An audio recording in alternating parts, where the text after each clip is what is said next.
You ask Tiger to solve. This deals with linear equations with one unknown. The final result is x equals -18/7.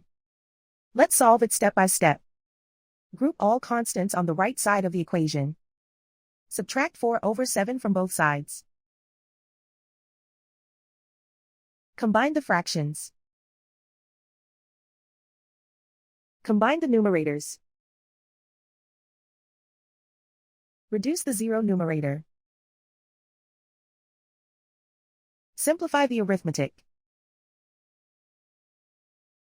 Convert the integer into a fraction. Combine the fractions. Combine the numerators. And so the final result is x equals -18/7.